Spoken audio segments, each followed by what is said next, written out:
quand j'étais en chimio, j'ai eu à porter une perruque, que je l'ai portée, mais je ne l'ai pas portée si longtemps que ça. Quand j'étais à la maison, je ne la mettais pas. Quand je sortais au début, ben, je mettais la perruque, mais je ne trouvais pas ça tellement confortable. Et quand j'étais avec des gens que je connaissais, la perruque, je l'enlevais.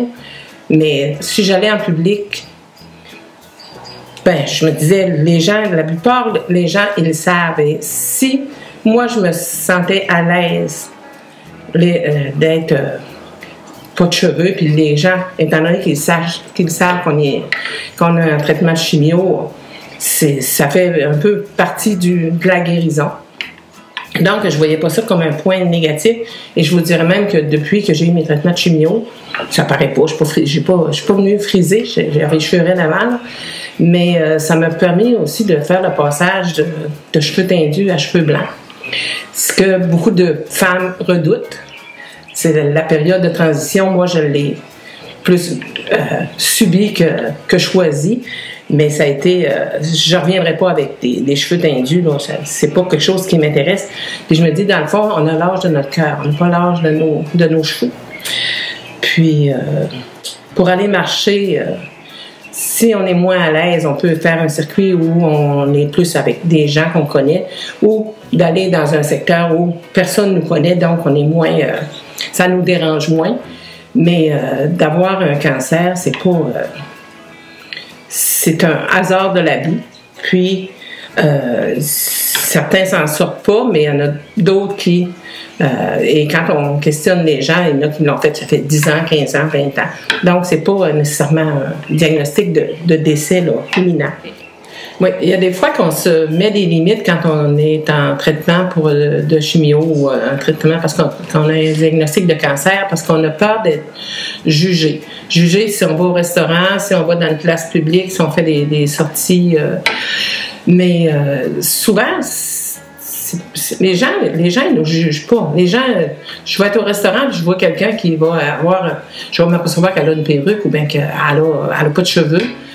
Ben, tu sais, dans ma tête, ils vont me dire, tiens, t'es en traitement de chimio, puis je vais continuer à prendre mon repas, puis c'est pas ce qui va m'arrêter ou qui va, je la prendrai pas en pitié. Je vais dire, ben, je vais la trouver, je vais être fière de la voir, parce que je vais me dire, tiens, elle n'a pas peur de s'afficher, de dire qu'elle est en traitement, tout ça, et elle continue à être vivante, à faire ses activités, tout ça.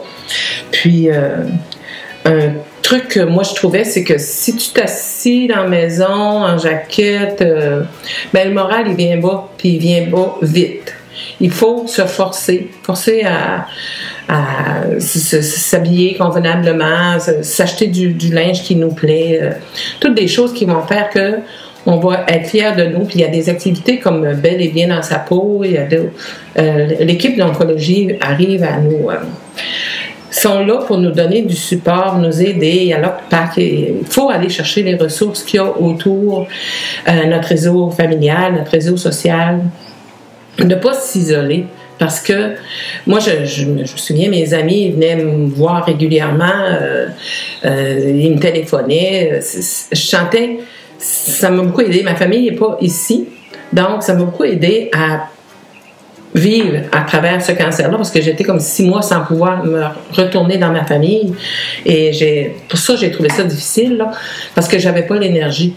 Mais eux autres ont descendu me visiter, tout ça. C'est important le contact là, avec notre équipe médicale, OK?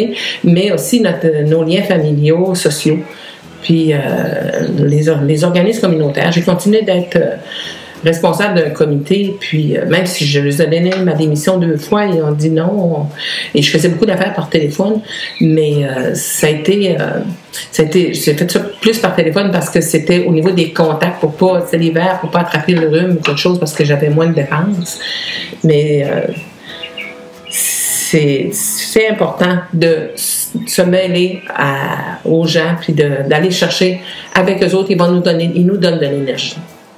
De dire qu'on ne veut pas faire pitié, puis d'aller s'isoler, c'est pas se rendre service. Si on s'aime, on essaie d'aller vers les autres, puis laisser les autres venir à nous autres.